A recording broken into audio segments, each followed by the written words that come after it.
मेरा देवर मुझे रोज एक दवाई लाकर देता और कहता कि भाभी ये दवाई आपके काम आएगी, इसलिए आप इस दवाई को संभाल कर रखिएगा और खुदा के लिए किसी को भी मत बताइएगा कि ये दवाई मैंने आपको लाकर दी है। मैं हैरान होती कि मुझे तो कुछ भी नहीं है और ये दवाई किस लिए है। अगर मुझे कोई तकलीफ हुई तो मैं अपने शोहर से दवाई मंगवा लूंगी, भला देवर से दवाई क्यों मंगवाऊंगी। तब देवर मुझे कहता, भाभी आप भी बहुत भोली हैं, कुछ दिनों बाद आपको सब पता चल जाएगा। मैं देवर की बात मानकर वो दवाई लेकर अपने पास रख लेती, लेकिन अब ये रोज का मामूल होने लगा था। वो बिला नागा मुझे वो दवाई लाकर देता और कहता, प्लीज भाभी अभी किसी को भी कुछ मत बताइएगा। मुझे ये सब बहुत अजीब लग रहा था। पहले मैंने सोचा कि मैं इसे मना कर दूं कि मैं दवाई नहीं रखूंगी, फिर अपनी कम अक्ली की वजह से मैं चुप हो गई।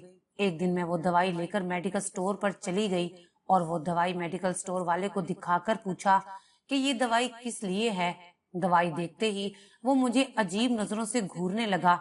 जब मैंने दोबारा पूछा तो वो मुझ पर चिल्लाया, चली जाएं यहाँ से, ऐसे वैसे काम यहाँ पर नहीं होते। मैं हैरत से उसे देखने लगी जो भरे बाजार में मेरी बेइज्जती कर रहा था। मैंने उसे कहा कि ये क्या बदतमीजी है, तो उसने कहा, बीबी सीधी सीधी यहाँ से चली जाओ वरना पुलिस को बुला लूंगा तो तुम्हें लेने के देने पड़ जाएंगे। मुझे गुस्सा भी आया और शर्मिंदगी भी हुई क्योंकि सब मुझे वहाँ ऐसे घूर रहे थे जैसे मैं कोई गलत लड़की हूँ। मैं उल्टे कदम तेजी से वहाँ से पलटी और गाड़ी में बैठ गई। ड्राइवर ने गाड़ी स्टार्ट की और मैं परेशान हो गई कि आखिर ये दवाई किस लिए है जो बात पुलिस तक पहुंच सकती है। मेरा दिल खौफ से लरजने लगा, मुझे ठंडे ठंडे पसीने आने लगे। मैंने फैसला कर लिया कि मैं ये सब अपने शोहर को बताऊंगी और उनसे पूछूंगी देवर जी मुझे कौन सी दवाई लाकर देते हैं। मैं इरादा करते घर गई, खाना वगैरह बनाकर कमरे में शोहर का इंतजार करने लगी। खाना खाने के बाद मैं कमरे में आई। चूंकि मेरे शोहर मेडिकल के शोबे से वास्ता रखते थे, सोचा उन्हें फौरन पता चल जाएगा। मेरे शोहर के कमरे में आने के बाद मैंने बड़ी संजीदगी से उनके आगे दवाई रख दी। उन्होंने जैसे ही उस दवाई को गौर से देखा तो उनका रंग सुर्ख सफेद हो गया। वो मुझे हैरत से देखने लगे। अभी वो कुछ रद्दे अमल दिखाते जब मेरा देवर कमरे में आया और उसके बाद उसने जो कहा वो सुनते ही मुझ पर आसमान टूट पड़ा। मैं सदमे से गुम हो गई थी। जब मेरे शोहर ने मुझे बालों से पकड़ा और खींचते हुए किचन की जानिब ले जाने लगे, मैं चिल्लाने लगी, रोने लगी। मैं अपने देवर को भी पुकारने लगी जो साथ ही था। मैं रो रो कर कहने लगी, खुदारा मुझे छोड़ दे, मैंने कुछ नहीं किया। पर उनकी पकड़ में नरमी ना आई। वो मुझे पकड़कर स्टोर में लेकर आए और मेरे देवर ने नीचे चावल की बोरियां हटाई। मैं हैरत से देखने लगी जब उन बोरियों के नीचे से एक खुफिया दरवाजा नमदार हुआ। मुझे यकीन ना आया कि इस घर में खुफिया तह खाना भी है। मेरी तो कभी नजर ना पड़ी थी। मेरे रोने में तेजी आ गई। मैं हाथ पांव मारने लगी और खुद को छुड़वाने की कोशिश करने लगी। अचानक मेरे देवर ने वो दरवाजा खोला और वो मुझे अंदर ले जाने लगे। वो 12-13 करीब की सीढ़ियां थीं जिन पर मैं गिरती पड़ती नीचे उतर रही थी। मेरा देवर भी पीछे ही था, जबकि मेरा शोहर मेरी सारी मिन्नतों और आंसुओं को नजरअंदाज किए मुझे अंदर ले जा रहा था। ना जाने वो मेरे साथ क्या करने वाले थे। मैं खौफ से बेहोश होने को थी जब वो मुझे थोड़ा आगे बढ़कर एक कमरे में लाए और अंदर का मंजर देखकर मैं सुन पड़ गई। मेरी बोलती बंद हो गई क्योंकि अंदर पहले से ही मेरा नाम आयशा है। मैं गुजरावाला की रहने वाली हूँ। मेरे अब्बा बचपन में ही इंतकाल कर गए थे। अम्मी जवान थी, इसलिए मामू ने उनकी दूसरी शादी कर दी। शादी के बाद उनके दूसरे शोहर ने मुझे कबूल करने से इनकार कर दिया था, तो मेरी जिम्मेदारी मामू ने ले ली। मेरी माँ के दूसरे शोहर की तरह मेरी मामी भी मुझे कबूल करने से इनकारी थी, लेकिन मामू मेरे बेबस नहीं थे। चूंकि सरबराह मामू थे तो मामी का एतराज रद्द कर दिया। मुझे मेरे मामू ने हर आसाइश मुहैया की। मेरे मामू की सरकारी नौकरी थी। वो 21वें ग्रेड के ऑफिसर थे। घर भी सरकारी था और बहुत खूबसूरत था। मामू जान का अपना घर भी था, लेकिन रिहाइश सरकारी घर में थी। मेरे मामू की 2 बेटियां थीं, दोनों ही मुझसे बड़ी थीं। पढ़ाई मुकम्मल होने के बाद उनकी शादी कर दी गई थी। घर में अब बस मैं, मेरे मामू और मामी ही रहते थे। मेरी मामी ने भी मुझे कबूल कर लिया था। میرے ماموں ریٹائرڈ ہوئے تو ہمیں اس گھر کو چھوڑنا پڑا جو سرکار کی طرف سے ملا تھا۔ ہم اپنے ماموں کے ذاتی گھر میں آ گئے جو پہلے جتنا حسین اور پوش علاقے میں نہ تھا، لیکن تھا اچھا اور صاف ستھرے علاقے میں۔ ہمارے نئے پڑوس میں ایک خاتون رہتی تھی جنہوں نے پڑوسی کا فرض ادا کرتے ہوئے شفٹنگ میں مدد کروائی اور ہمیں کھانے پر بھی دعوت دی۔ میری مامی اور ان کی اچھی دعا سلام ہو گئی تھی، وہ بھی مجھے محبت کی نظروں سے دیکھتی تھی۔ ایک بار انہوں نے مامی سے میرے رشتے کے متعلق پوچھا تو مامی نے انکار کر دیا، ابھی نہیں ہوا۔ ساتھ میں یہ بھی کہا کہ اگر کوئی نظر میں اچھا رشتہ ہو تو ضرور بتانا۔ میں نے اس لمحے ان آنٹی کے چہرے پر واضح چمک دیکھی تھی، جیسے وہ یہی سب سننا چاہ رہی تھی۔ انہوں نے اس وقت تو صرف یہی کہا، ہاں ہاں ضرور، یہ تو میری اپنی بچی ہے۔ لیکن اس کے اگلے ہی دن وہ مامی کے پاس میرے رشتے کے متعلق بات کرنے کے لیے حاضر تھی۔ انہوں نے میری مامی کو اپنے بھانجے کے متعلق بتایا۔ ان کے بھانجے کا نام زین تھا، اچھا خاصا بزنس تھا، ایک چھوٹا بھائی تھا جس نے لو میرج کی تھی اور اس کی بیوی اسے چھوڑ کر بھاگ گئی تھی، اور باپ فالج کا مریض تھا، آدھا جسم کام نہیں کرتا تھا جس کی وجہ سے وہ چلنے پھرنے سے محتاج تھا۔ بس ایک خامی تھی کہ لڑکے کی عمر تھوڑی بڑی تھی، میری عمر 22 سال تھی اور لڑکے کی 32 سال، وہ مجھ سے پورے 10 سال بڑے تھے۔ مجھے شدید حیرت ہوئی کہ میری مامی اس رشتے پر رضامند تھی اور ماموں کو بھی رضامند کر چکی تھی۔ مجھے اس میں کوئی ان کی ذاتی خار نہ لگی کیونکہ ان کی اپنی بیٹیوں کی شادی بھی عمر میں بڑے آدمیوں سے ہوئی تھی۔ البتہ مجھے اعتراض ضرور تھا جسے ماموں اور مامی دونوں نے سنے بغیر میری شادی زین سے کر دی۔ زین مجھ سے 10 سال بڑے تھے، مجھے ان سے ڈر لگتا تھا، وہ ہر وقت غصے میں رہتے تھے۔ بیوی ہونے کے باوجود ان کا اور میرا تعلق صرف ضروریات کی حد تک تھا۔ وہ مجھ سے ایسے محتاط رہتے تھے کہ مجھے بہت حقیر لگنے لگتا تھا، لیکن میں خاموش ہو جاتی۔ اتنے بڑے گھر میں میں خود کو تنہا محسوس کرتی تھی۔ میرا صرف ایک دیور ہی تھا جو مجھ سے بات کرتا تھا۔ جیسے تیسے زندگی گزر ہی رہی تھی، آسائشوں سے بھرپور اور خوشیوں سے خالی۔ جب یہ دوائی والا سلسلہ شروع ہوا، اس کے بعد میرے دیور نے جو میرے شوہر سے کہا تھا، انہوں نے مجھ پر گھنونا الزام لگایا۔ میں سمجھ بھی نہ پائی تھی کہ میرے شوہر نے میرے دیور پر یقین کر کے مجھے تہہ خانے میں بند کر دیا، لیکن تہہ خانے کے اندر کا حال روح لرزا دینے والا تھا۔ وہاں پہلے سے 3 عورتیں موجود تھیں۔ ایک عورت ایک کونے میں بیٹھی تسبیح پڑھ رہی تھی، وہ عمر میں بڑی اڈھیر عمر کی لگ رہی تھی، جبکہ دوسری لڑکی وہاں پیچھے گدوں پر لیٹی تھی۔ اس نے میرے چیخنے پر آنکھ سے ہاتھ ہٹا کر مجھے دیکھا، پھر ایسے ہو گئی جیسے کچھ ہوا ہی نہ ہو۔ تیسری عورت کھڑی نفرت سے زین کو دیکھ رہی تھی، جس نے میرے بالوں کو جھٹکا دیتے مجھے گدے پر دھکا دیا تھا۔ جب وہ عورت بول اٹھی، خدا غارت کرے تمہارے بھائی اور تمہیں زین، برباد ہو جاؤ تم دونوں۔ وہ نفرت سے بول رہی تھی، لیکن زین نظر انداز کیے پلٹ گیا۔ میں زین کے پیچھے بھاگی، مگر میرے دیور نے مجھے اندر ہی دھکا دے دیا اور باہر سے دروازہ بند کرتے نکل گیا۔ میں وہاں بیٹھی آنسوؤں سے رو رہی تھی جب گدے پر لیٹی لڑکی نے غصے سے کہا، رو نہ پتر، تم نے اب یہیں رہنا ہے۔ میں نے رونا بھول کر اسے دیکھا تو وہ عورت جو زین پر چلا رہی تھی، میں نے کچھ نہیں کیا، وہ سب جھوٹ ہے، میں بے قصور ہوں۔ میں زاروں قطار رونے لگی تھی اور اڈھیر عمر عورت نے اپنی تسبیح رکھتے ہوئے مجھے اپنے پاس بلایا اور بولی، ہم سب کا قصور یہ ہے کہ ہماری زندگی میں قیوم آیا ہے۔ قیوم زین کے چھوٹے بھائی کا نام تھا جو میرا دیور تھا۔ میں حیرت سے انہیں دیکھنے لگی۔ میں پھر بولی کہ میں نے کیا بگاڑا ہے اس کا، تو وہ بولی، ہم میں سے کسی نے اس کا کچھ بھی نہیں بگاڑا۔ پھر وہ جو مجھے بتانے لگی، میرا دل اندھیری گہرائیوں میں ڈوبتا چلا گیا۔ مجھے لگا میں اگلی سانس نہ لے پاؤں گی، کیونکہ وہ جو بتا رہی تھی وہ کسی کی بھی روح لرزا سکتا تھا۔ وہ بتا رہی تھی کہ میرے دیور کا نام قیوم ہے، وہ میرے شوہر زین سے 4 برس چھوٹا ہے۔ جب میرا دیور 11 سال کا تھا تب میری ساس یعنی زین کی سکی والدہ اپنے پرانے منگیتر سے واپس محبت میں مبتلا ہو کر میرے سسر سے طلاق لے کر چلی گئی تھی۔ میرے سسر اپنے غم میں آدھے ہو گئے اور زین سب سے نظریں چرا کر چہرہ جھکا کر جاتا کہ کوئی پہچان نہ لے۔ ان سب میں سے زیادہ اثر قیوم پر پڑا، جس پر کسی کی توجہ نہ تھی کہ اس کے چھوٹے سے ذہن میں کیا چل رہا ہے۔ قیوم جب 15 سال کا ہوا تو میرے سسر نے دوسری شادی کر لی۔ قیوم نے اس شادی کی بہت مخالفت کی، اس نے خودکشی کرنے کی بھی دھمکی دے دی، لیکن میرے سسر نے اس کی ضد کو نظر انداز کر دیا۔ انہوں نے اپنا گھر بسا لیا اور خود قیوم کو اچھی پرورش کی ضرورت تھی، لیکن قیوم نے میرے سسر کی دوسری شادی کو قبول نہیں کیا تھا۔ وہ مزید خود سر ہو گیا تھا۔ قبول تو زین نے بھی نہیں کیا تھا، لیکن وہ بات کی خاطر خاموش ہو گئے تھے۔ لیکن 3 سال بعد ہی جب وہ 18 سال کا ہوا تو شادی کی ضد کرنے لگا۔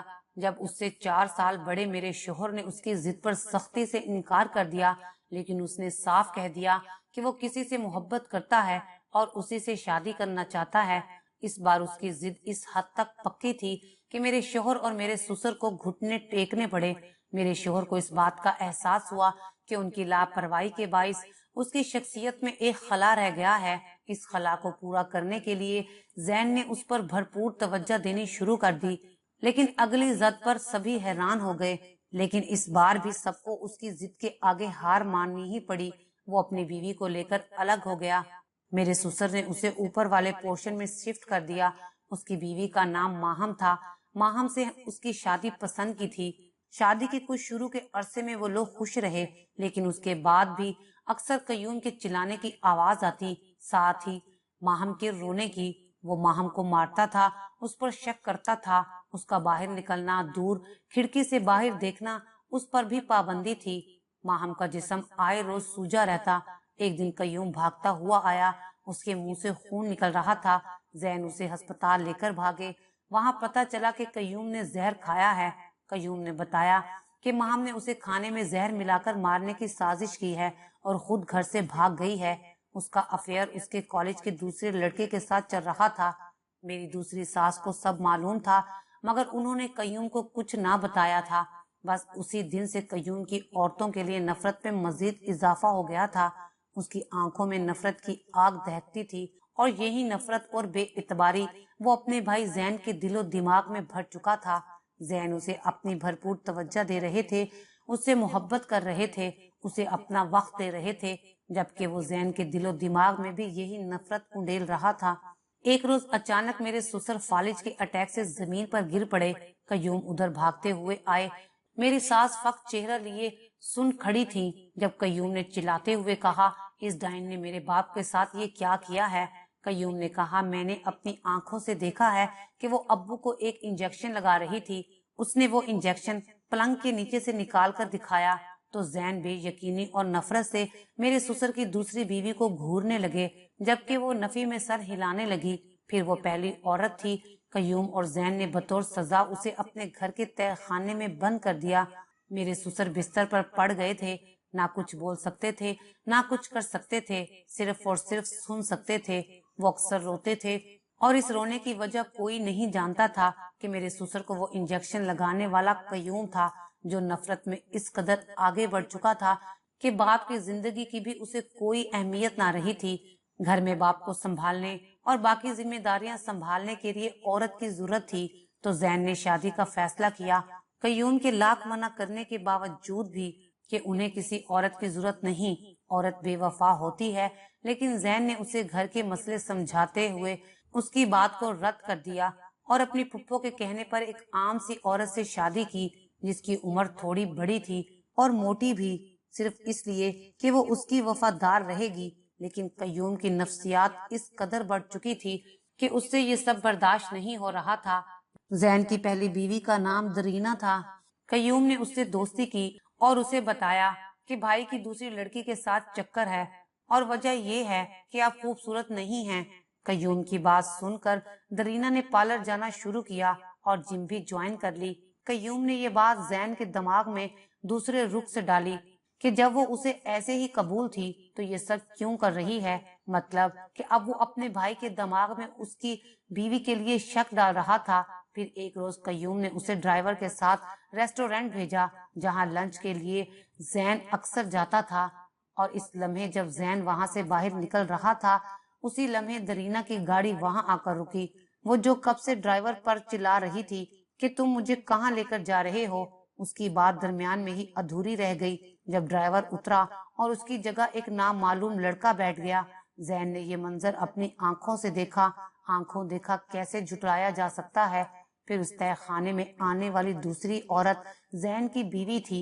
जब तीनों को शादी रास ना आई, मजबूरन उन्हें एक मेड रखनी पड़ी जिसका नाम लैला था।